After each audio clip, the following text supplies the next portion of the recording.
All right, so let's dig deeper into the case, shall we? This is the opening day of this trial, and the opening statements were pretty brief.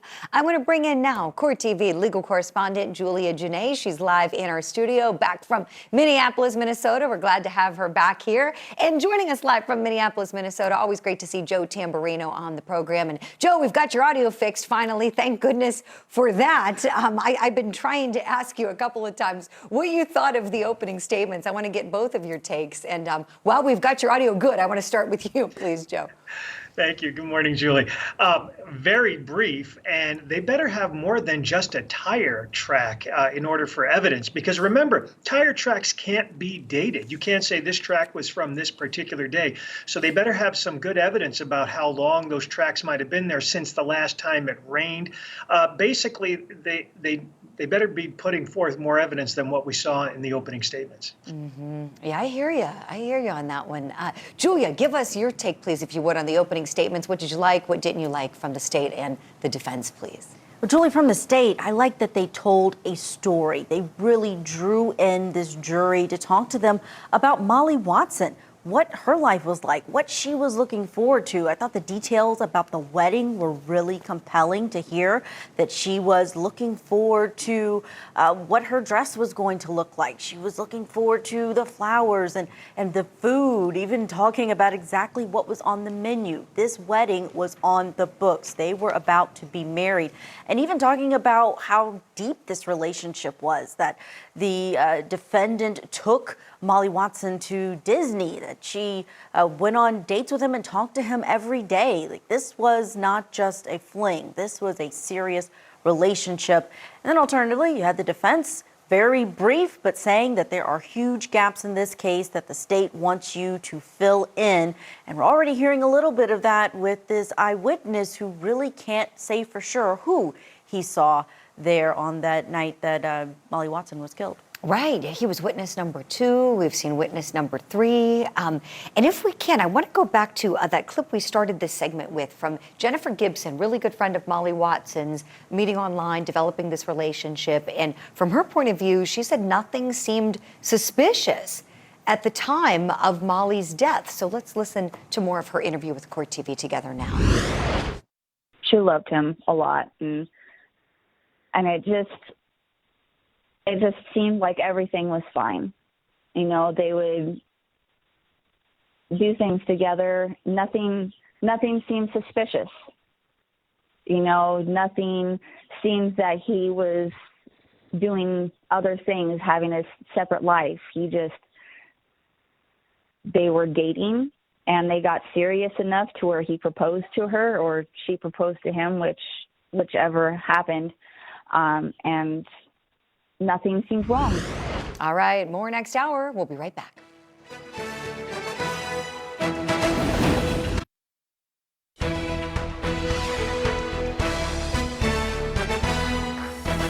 Welcome back to CourtTV Live, your front row seat to justice. I'm your midday host, Julie Grant, and it's great to have you with us on this Monday as testimony continues in the trial of a married man living a double life who is now being accused of murdering his fiancee. He could potentially be looking at a sentence of life in prison if he is convicted. His name is James Addy, and he's accused of shooting and killing his fiancee, Molly Watson, 2 days before their wedding. Now, Addy, who was married to another woman at the time of Watson's killing, investigators say he is said to have wanted to hide his affair from his wife of 22 years' time. Now, prosecutors say that Addy and Watson were romantically involved for about 7 years before her death. They were scheduled to be married the weekend before she was murdered. Let's get you caught up on this case now with CourtTV legal correspondent Julia Janae. April 29th, 2018 was supposed to be one of the happiest days in Molly Watson's life. She was going to marry James Addy, a man she had been dating for 7 years. She never lived to see that day. Her body was discovered 2 days earlier in this remote area of Monroe County, Missouri. How would you describe this area where Molly's remains were found? Is it Is it a creek? Is it a swamp? Is it a dirt road? What exactly is going on here? It is a very remote part of the county. Route M is on the way toward a little town called Middle Grove, which has a very small school district of about 40 or 50 students. It's in Amish country, so it's really far, far out of the way. Just a very remote area of the county. According to police, a witness saw 2 cars by this creek and a man acting suspiciously. It looked like he was having a hard time backing his vehicle down the road. So the witness said, police, he said, I thought something was strange. So he went around the other way and came back. And just before 10 o'clock, he saw Molly Watson's body lying in front of her car. Watson had been shot to death. The investigation into the shooting led police to her fiancé, James Addy. They would soon discover a secret that he was keeping from Watson. He had been married, though, for 22 years. James Addy was still married when he became engaged to Watson. The two met at Moberly State Prison, where Addy and Watson were corrections officers. Watson eventually left the job to pursue a career in counseling. Police say they were planning a wedding at the Stony Creek Hotel in Columbia. James Addy lived in a town probably about 30 miles away south on the Audrain County line going toward Mexico, Missouri. And Molly lived almost the opposite direction. She lived west of Moberly in a town called Huntsville. So they're quite a distance apart. He obviously was living a double life from what the police say. According to the probable cause statement, when investigators confronted him about already being married, Addy said, quote, "I got myself involved in something I shouldn't have." According to police, Addy told them he had not seen Watson since April 24th, but had spoken to her on the phone the evening of April 27th, the same night her body was found. Here's a critical part of evidence. The police saw tire tracks at the crime scene. Muddy tire prints at the scene were allegedly traced to Addy's car, evidence the defense tried unsuccessfully to keep out of the trial. Back in December, the judge, after about an hour-long hearing, said, nope, I'm going to allow this. It's good evidence. It'll be part of the case. A case of first-degree murder against James Addy for the death of Molly Watson. All right, well, the jury's on their lunch break. I have a great legal panel joining us. We have criminal defense attorney Joe Tamburino still with us, and want to welcome to the program criminal defense attorney Greg Brenner joining us live from California. Okay, let's go back to the opens. These opens were brief. If you blinked your eyes, you might have missed them. But the big question is, were they effective for the jury? Joe, I want to begin with you. Would you analyze both the state and the defense opens for us, please? Sure. With the state, what they did was they provided good motive, so to say, because what they put out in front of the jury is that this is a person who was leading a double life and he was going to get married to somebody else. So they gave a good narrative of that. From the defense, they tried to poke holes in things. I would have liked the defense to concentrate a little bit more on the physical evidence because the tire tracks are going to be a huge issue here. And I would have liked it if they talked a little bit more about how you can't date tire tracks and who knows when they were put there. But overall, they both did a decent job, and it was very brief. Oh, that's good. I'm glad you mentioned the tire tracks. That's going to be one of the biggies in terms of the evidence in this case. Greg, talk to me about that from a defense standpoint, kind of piggybacking on what Joe just said. Do you think the defense ought to be doing a little more from the outset, maybe in the open, and then with the questioning when it gets time to cross-examine the witness who's on the stand now? Where should they be going? How do they refute this really key piece of evidence that the state has? Julie, this is a, as you said, a really key piece of evidence, and maybe the biggest piece of evidence, which is why they tried to keep it out. I mean, this is like My Cousin Vinny. This is a script out of My Cousin Vinny. It's that simple, and the defense is really up against it with that. As far as if they're going to try to date those tire tread marks, that's going to be very difficult, if not impossible. And also, Mr. Addy admitted to having a phone conversation with her the night that she went missing, the night of the alleged murder. So obviously, phone records, I would assume, would come into play big time and be a part of any examination. I'm so glad you said that about my cousin Vinny, Greg. You're right. We had an off-camera conversation here on Friday as anchors when we were getting ready to do the sidebar, and we were saying how it really is like that, and you really do need a Marissa Tomei kind of witness to come in and give that expert analysis, right? Were you thinking the same thing? It's that simple. I mean, that's the first thing that came to my mind. But it really is that simple. We have this amazing witness who, to be real honest, if Mr. Addy was a sophisticated criminal, probably wouldn't be alive today, because that witness is the only witness who could come forward and testify against Mr. Addy, and that witness is going to be a really big problem for him, because we already know that there was this crazy conversation that he didn't quite understand, wasn't able to make out. His exhaust was on, so he couldn't really hear what Addy was saying, but Addy was saying basically nonsense. And sure enough, he felt something was wrong, something was unusual and suspect, and he went back and he found the body in front of the car on the outside in front of the car, and called 911 immediately. And Mr. Addy was, he was talking a few hours later to the sheriff's department in his living room. His car was parked in the garage, a place where his wife said it normally wasn't kept. The hood was up. Everything was very suspect from the moment, and that's when the gig was up. The wife of 22 years found out about the girlfriend of 7 years, and we also know that the girlfriend of 7 years thought that the marriage that he was in was over. Right. I kept thinking, as I was just looking at the facts prior to today, that there had to be some event that precipitated this. Something had to have happened to sort of light the fireworks, so to speak, to set everything into motion. I want to play a clip from the state's open. Yeah, the wedding. Oh, yeah. And I wonder if we're going to hear more about maybe a fight or something, if one of these women came to know about what really was going on. Let's play that clip now. This is from the state's open. Officers went out to look at the car that James Addy admitted to driving that night, covered in dust. And they made special note of the tires. The right rear tire of James Addy's car was identified as the source of the tire print found just feet from Molly's body. Okay, so we know that she's talking about some circumstantial evidence, but some really powerful evidence, as we've just discussed. Joe, you've served as a prosecutor before going into criminal defense practice.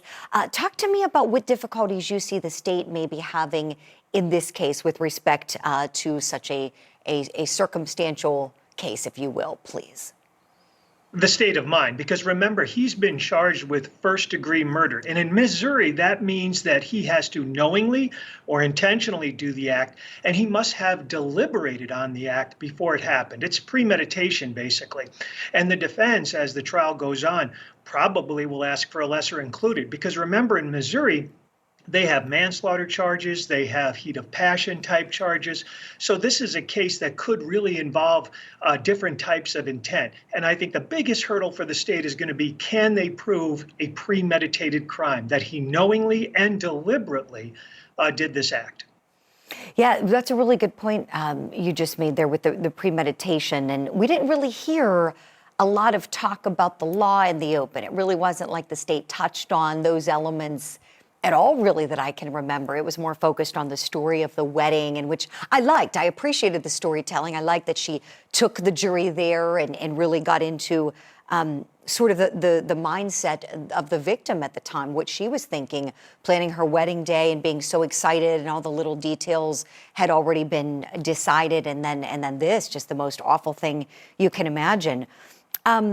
Let's talk too about when to get into the law, just generally speaking. Greg, I'm going to go to you on this one. In opens, what do you think about that? Neither side really touched on the law or on the charges at all. And oftentimes you do see that, just to kind of give the jury an idea of where you're going to be going, and especially what you're going to focus on in close. Yeah. Your thoughts on that, please. Different strokes for different folks. Every attorney has a different way of doing it. And oftentimes keeping it really simple in the opening and just laying out a roadmap of where you're going with the evidence, which is really what an opening statement is intended for. It's to give a roadmap of where you're going with all of your evidence. And that they did, and they kept it short and they kept it simple. And and they did that for a reason, because it's an easy case. And, jurors only have so much attention span.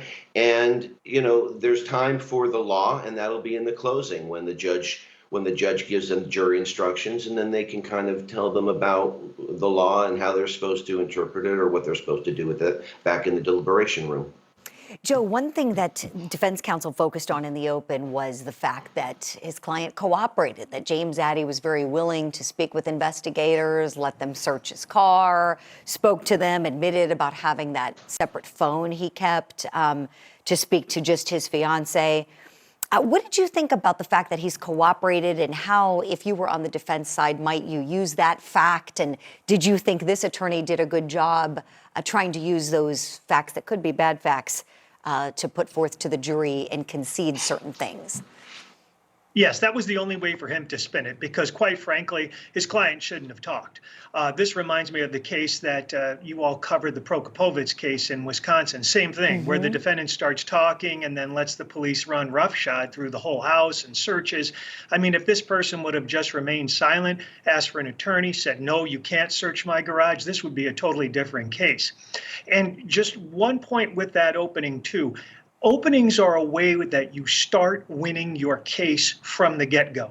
And I still think that prosecutor should have mentioned something about the first degree and the different types of intent, because not only is it a roadmap per se, but you have to start winning your case right there. Yeah. But yes, I mean, that's the only way the defense could have spun it, which is, hey, he cooperated. Well, he really shouldn't have, but it's a good way of spinning it. Yeah, no, definitely. I'm going to go back and play that clip for our viewers who might just now be joining our coverage. Let me show you that clip from the defense open. The evidence will also show that Jim cooperated. Investigators went to his home that evening. He spoke with them. He volunteered the cell phone. He said, yes, I've had an affair. I have this separate cell phone I use just to contact her. He told them where he was. He told them what car he was driving, and they said, well, we don't see that car. And he volunteered, it's in the garage. Sure, go take a look. Consents to searches, cooperates, speaks with police. All right, and so we are on witness number 3. We're in the middle of his testimony. He is a state trooper with a criminal investigation unit, and when the jury's back, his testimony will resume. They started out by calling the sheriff, and then the 911 caller who talked about how he found the victim's body. In terms of how the ordering of the witnesses has been done, Greg, I want to ask you, do you like the ordering in terms of how the state's fashioning things so far? Yeah, no problem with the order of the witnesses. There aren't going to be that many witnesses necessarily where it matters as much. And I have no problem with the way they've gone about it so far. Yeah. But just to the defense argument in the opening, Mr. Addy spoke not because he was cooperating. Mr. Addy spoke because he's a moron. And, everybody knows you should never do it, but he's his own worst enemy because he gives them piece of information after piece of information that they can check to see whether it can be corroborated or not, such as, was that car driven to his friend's house, and I think it was Cairo, or was phone calls made from his burner phone to victim's phone. And he just does himself in over and over again, probably in that hour or 2 hours of interview. And also, he doesn't have to give the officers permission to go search, but they're going to go get a warrant anyway, and those things would have been searched regardless, the car, the tire, etc. Right, Greg, he just saved them a little bit of time there. Greg Brenner, Joe Tamburino, great to get your thoughts. Thank you so much. We're going to step aside for a break. When we come back, we're going to hear the testimony of that 911 caller. He is the one who unfortunately stumbled upon the body of Molly Watson. We're going to hear all of his testimony for you right after this break. This is Court TV Live, your front row seat to justice. It's just so hard to know where the truth ends and then fiction begins. New developments in the case of doomsday cult mom Lori Vallow and her husband Chad Daybell. Now, authorities are still searching for Vallow's children. How does she pose a threat to your children? I don't know what she's going to do with them. Think about all the people that had to die and disappear. Tell us where the kids are. Nothing is coincidental. This stretch is just so beyond what anyone could imagine. Investigators have recovered human remains at Chad Daybell's residence. There's no way, Logan, I could ever come up with this. This is no longer the search for missing children. This is the search for killers. All eyes on this Idaho trial. Lori was his follower. Chad Daybell's the prophet. Chad had a vision, plagues, and foreign troops coming to the soil. It's the doomsday couple, Chad and Lori Daybell, on trial.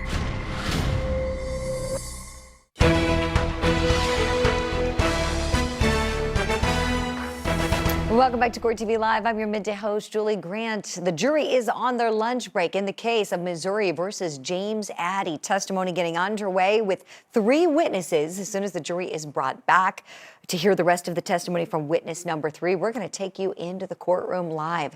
In the meantime, I want to share this with you. The man who discovered Molly Watson's body took the stand already and testified for the state today. His name is Glenn McSparron, and he told the jury how he discovered Watson's body.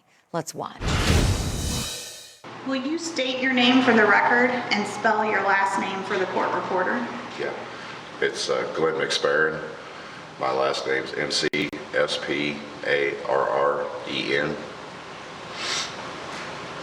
And do you live in Monroe County? Yes, I do. Do your parents live in Monroe County? Yes. We've just heard a portion of a 911 call. Did you place that call? Yes, I did. Can you describe what you saw as you approached that waterway that caused you to call 911? As I come down into the creek and my headlights, because it kind of turns as you're coming down into it, as my headlights came over onto her car, I could see a body laying in front of the car. And that's what I seen that prompted me to call 911. Yeah. And what was your emotional state when you were making that 911? Not very good. Was that upsetting? Very.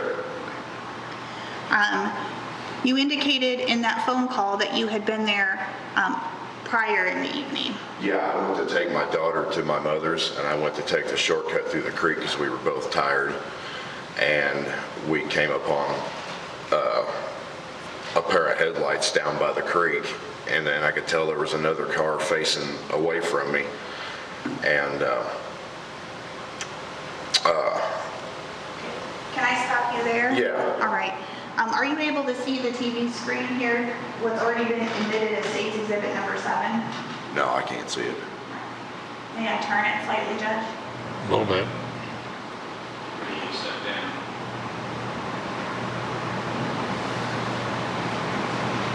Does that help? Yeah, I can see it. Okay. Can you indicate which one of the cars was there when you had been there the first time? Which one of the cars? The one in front of the Ford pickup there?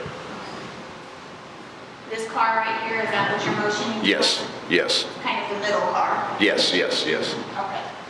And when you first went to the low water crossing the first time, was there another car present? Yes, there was. There was a car facing towards me. Okay. And were you approaching from the angle that this photo was taken? Yes.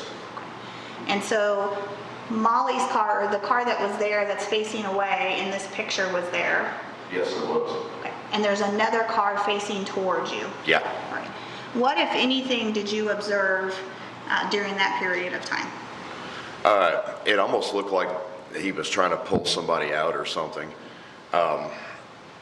He wasn't like driving straight. He was facing towards me. His headlights were pretty blinding.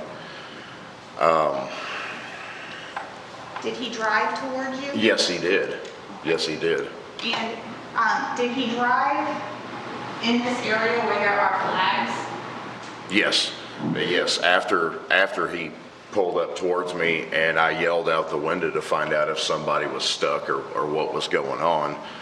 And he said I don't know where they're at. It's going to be a while. Then he just flew back in his car and started backing up. And he was going up against that bank. I could tell by the headlights that, his car was trying to climb that bank. So the car drives towards you. At some point, does it stop and the person gets out? Yeah, he jumped out and come to the end of the door, but I couldn't get with all the glare and everything. I was having a hard time seeing. And that's when I yelled at him. I said, hey, is someone stuck down there? And he said, I don't know where they're at. It's going to be a while. And you keep saying this person was a man? Yeah. Okay. Can you tell us anything else about what that person looked like? Well, he appeared to look older. I couldn't get a really 100% clear look at him. And then judging by his voice also, he sounded older. Could you tell what race he was? Yeah, I could tell he was a white guy. And so he gets out and gets back into the car as you just described? Yes. And then what does he do then? He backed down towards her car, over towards the left-hand side facing the way I was. And what did you do? I looked over at my daughter and I said, well, it's not going to be a while for us. I'm tired. We're going to turn around and go around the other way. And so you backed out and left at that point? Yeah, I actually backed up and then I pulled in a field entrance and then I backed around towards the cars and then come back out to the west. And where did you go? I went out to 151, then down to M and around to my mother's house. And approximately how long were you there? I wasn't really watching the time too careful. I didn't think there was a need to, but I'm going to say it was somewhere around, give or take, 20 minutes. And what did you do when you left your mother's house? I decided I was going to drive back through that way like I've done a bunch of times before and just kind of check on things. It just didn't feel right. And when you returned, was there two cars still or just one? No, just one. All right. And you've already talked about what it is you saw. Yes. All right, that was a direct examination of Glenn McSparron testifying for the state as witness number 2. Still with me, criminal defense attorneys Joe Tamburino and Greg Brenner to give analysis today. Gentlemen, I want to ask you both the same question really before we have to go to break at the bottom of the hour, and that is, how do you think this witness fared before the jury? Was he compelling? What did you think of his testimony overall? Joe, I'll start with you, please. I thought it was very good. He's one of these witnesses who just happens upon a scene. He was making some inquiries as to what was happening with the cars. He was so concerned that he came back to the scene. So I think he's a very good witness for the state, comes across very well. Thank you, Joe. Greg, your thoughts on witness number 2 for the state, please. Same thing. He just laid it out there. He gave him the information, everything that he saw. I mean, not to get Hollywood again, but this is like a scene out of Sopranos that he happens upon at 10 o'clock, 9 o'clock at night. And he's lucky. I didn't know he had a daughter in the car. He's lucky that they were able to drive away from that scene. Mm-hmm. But he did everything that, that they called him to do, which was just tell the whole truth and exactly what happened. And you heard him say something just didn't, something just didn't feel right. So he went back. Yeah, he seemed really, really authentic. This person doesn't have a horse in the race, and I think he was really believable for this jury. Joe Tamburino, Greg Brenner, thank you both so much. We'll see you shortly. We're going to step aside for our break. When we come back, it is time for your daily sidebar. CourtTV crew is going to be here to break down what we've seen today in the next big trial we're bringing to you live and uninterrupted on CourtTV Network, your front row seat to justice.